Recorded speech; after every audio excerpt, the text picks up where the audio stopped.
Picture this: a land overflowing with wealth, a region so rich its treasures were the stuff of legends across the known world.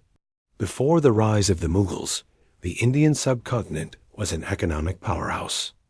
Its cities glittered with gold and precious stones, its fields were incredibly fertile, yielding bountiful harvests, and its trade routes, stretching across land and sea, were legendary arteries of commerce.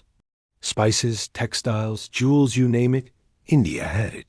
It was, without a doubt, one of the most prosperous places on earth. But this glittering jewel had a fatal flaw. It was shattered. The Indian subcontinent wasn't a single unified empire. Instead, it was a complex patchwork of kingdoms and sultanates, each vying for power. Kings fought against neighboring kings.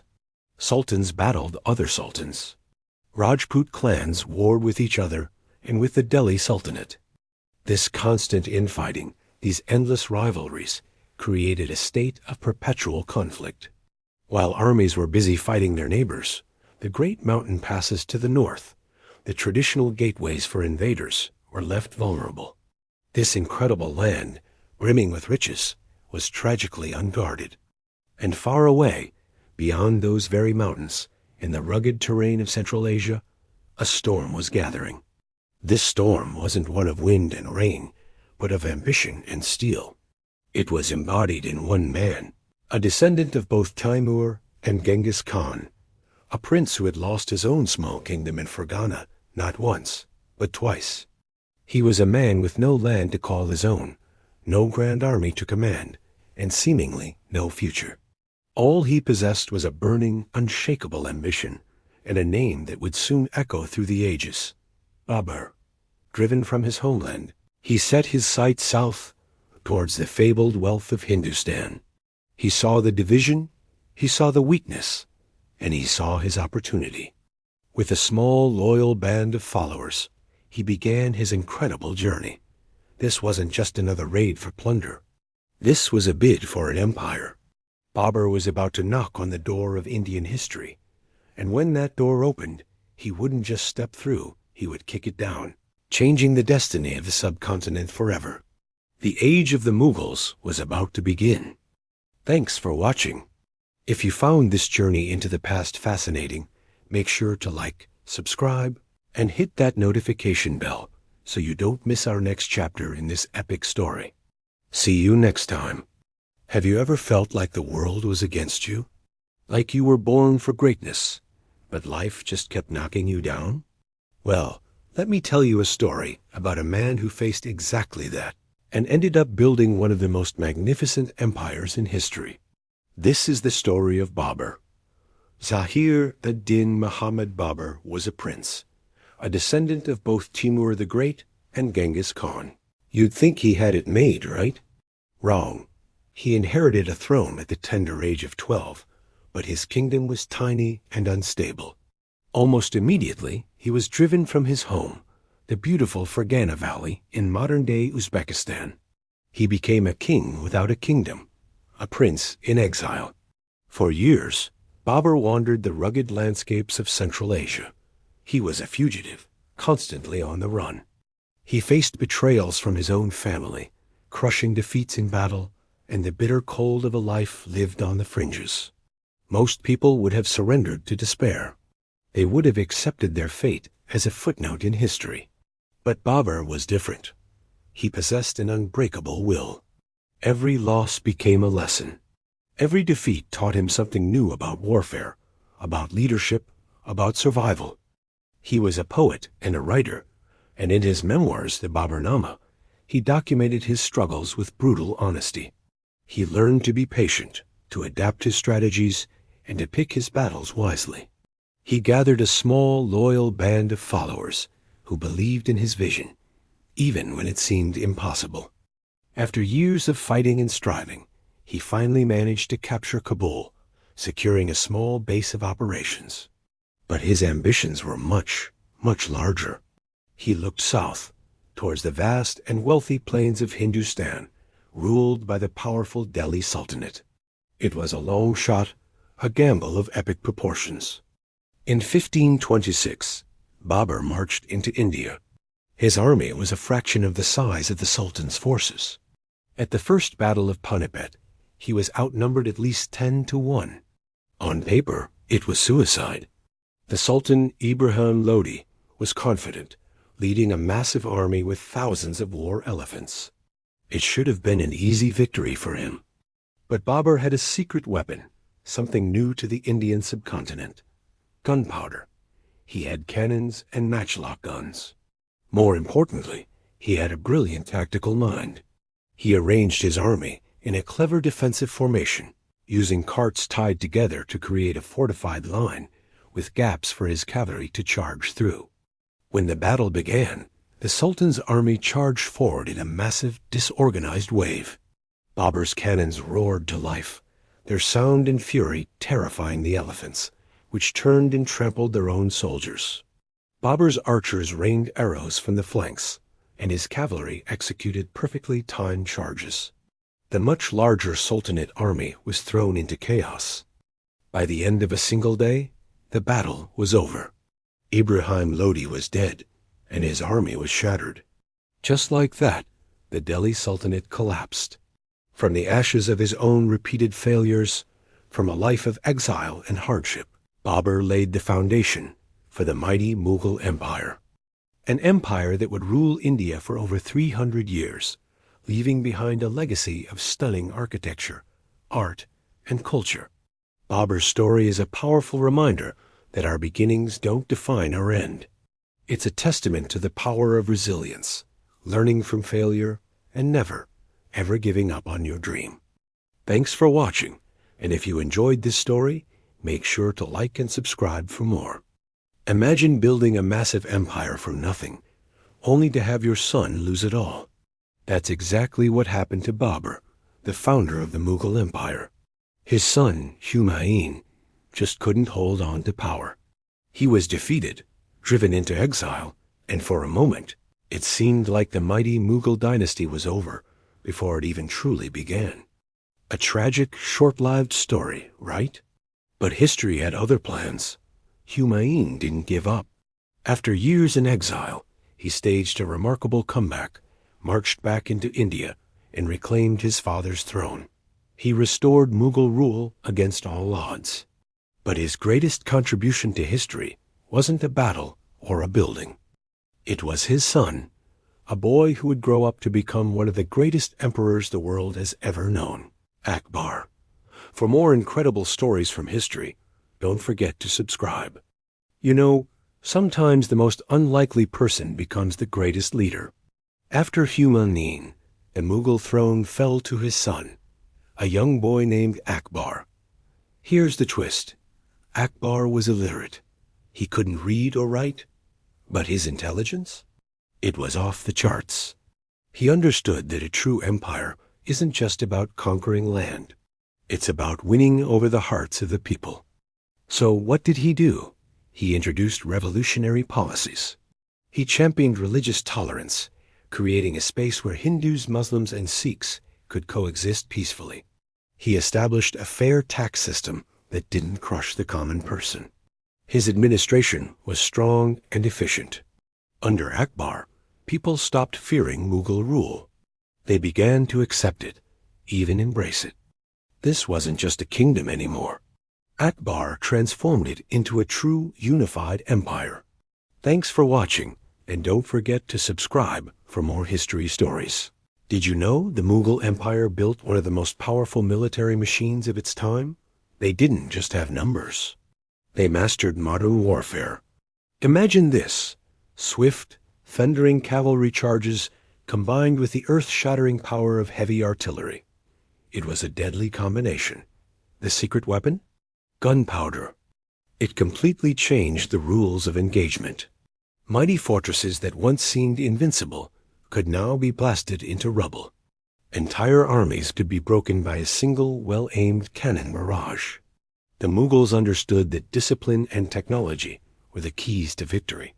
Their highly organized and disciplined forces, armed with cutting-edge gunpowder weapons, were nearly unstoppable.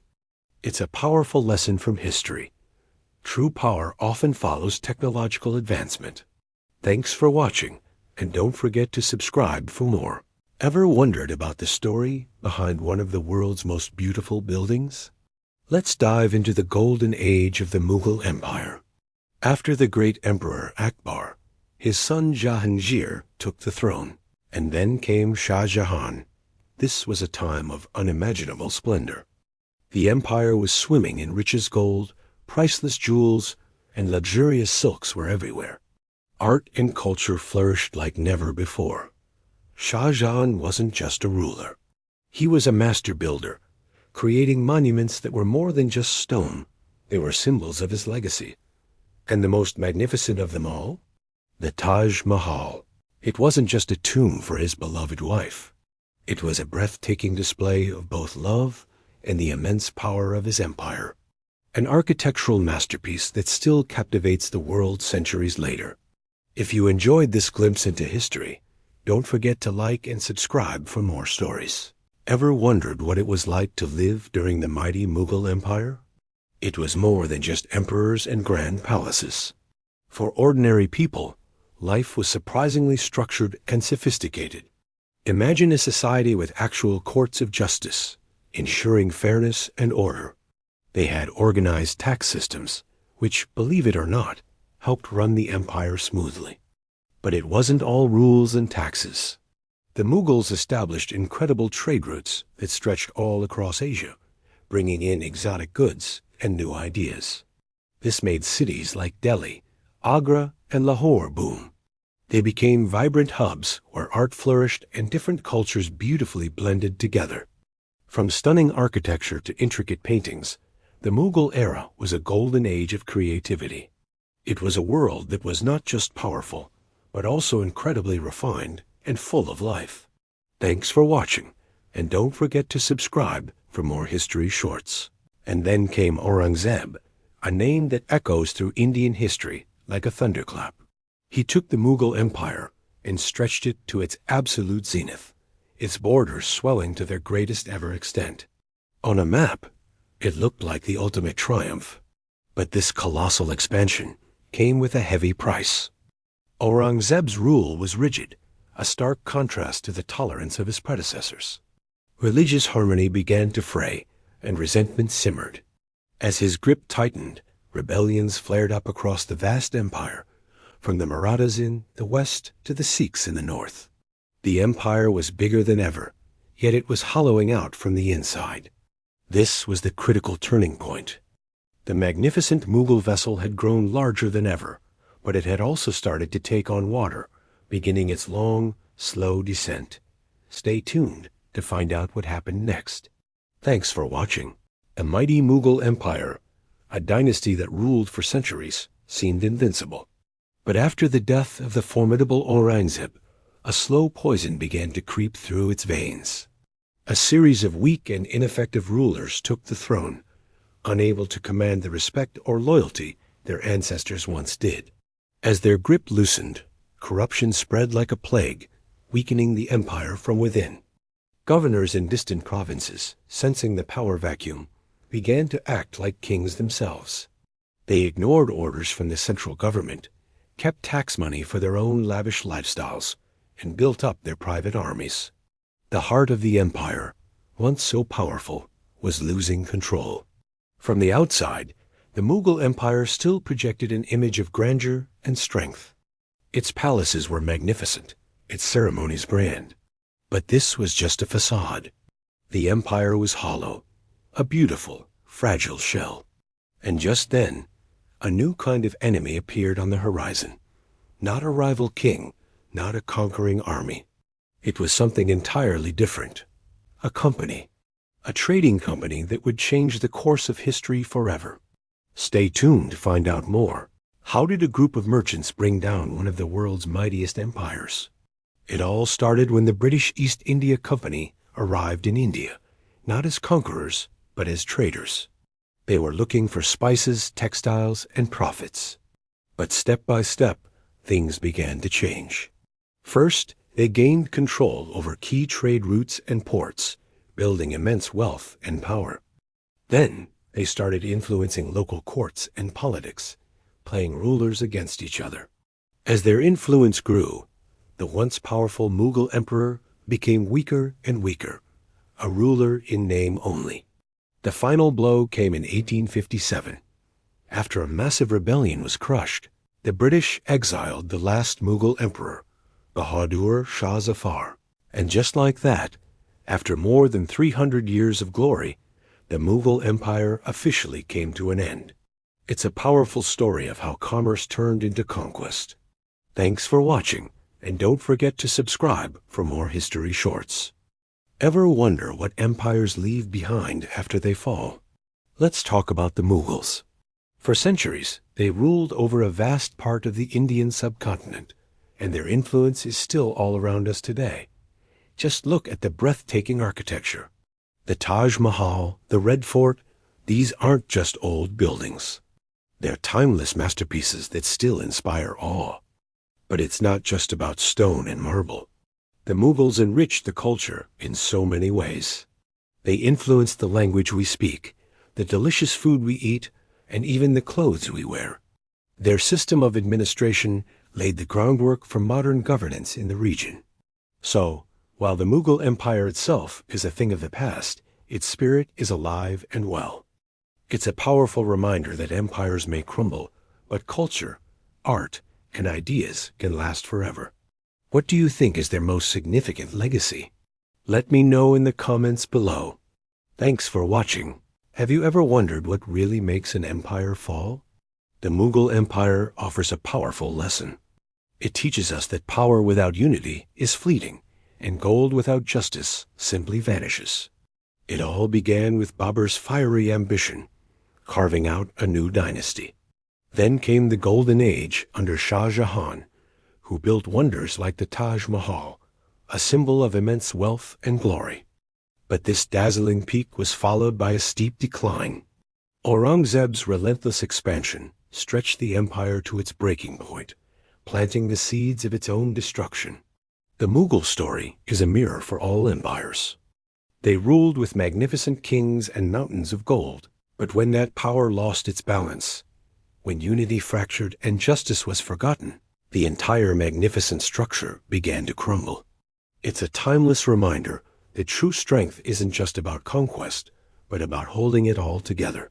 Thanks for watching, and don't forget to subscribe for more lessons from history.